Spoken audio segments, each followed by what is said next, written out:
आप लोगों को भी लगता होगा कि इस समय भारत और चीन, इसको लेकर एक चर्चा है।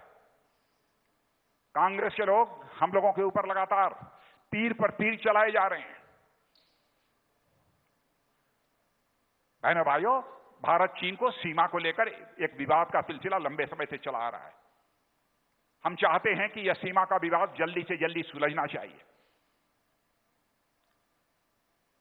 आज मैंने देखा कि कांग्रेस के वरिष्ठ नेता ने और साथ ही साथ राहुल जी ने पूछा कि, और एक और बड़े सांसद ने पूछा विरोधी दल के, कि सरकार को आकर बतलाना चाहिए कि भारत और चीन की सीमा पर क्या हो रहा है।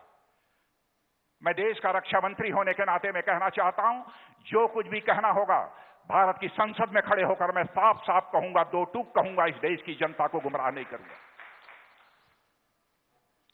इस समय भारत और चीन दोनों के बीच मिलिट्री लेवल पर भी बातचीत चल रही है और डिप्लोमेटिक बातचीत भी चल रही है। अभी 6 तारीख को जो बातचीत हुई है, बातचीत काफी पॉजिटिव रही है, काफी सकारात्मक रही है।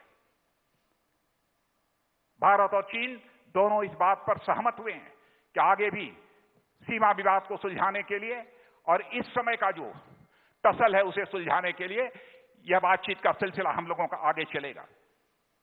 लेकिन मैं समस्त देशवासियों को मैं विश्वास दिलाना चाहता हूं, एक तो नेतृत्व हमारे भारत का एक सशक्त व्यक्ति के हाथों में है, नरेंद्र भाई मोदी के हाथों में।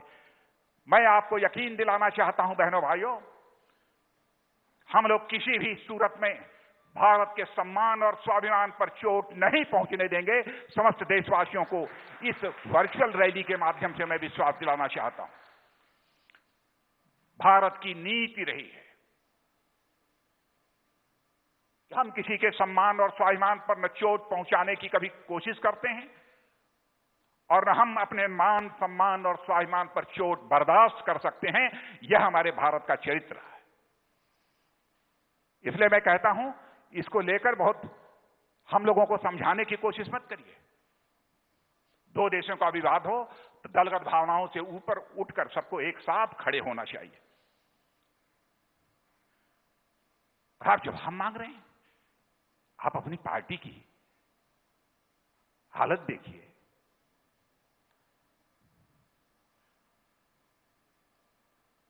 बहन भाइयों, मैं तो एक गालिब का शेर वगैरह कुछ पढ़कर उन्होंने कुछ कहा है। मैं यहां पर मैं कहना चाहूंगा, मैं उसका जवाब देना चाहूंगा। राहुल जी, हाथ में दर्द हो तो दवा कीजिए। यदि हाथ ही जब दर्द हो तो क्या कीजिए? हाथ में दर्द हो तो दवा कीजिए। यदि हाथ ही जब दर्द हो तो क्या कीजिए? क्या कहेंगे?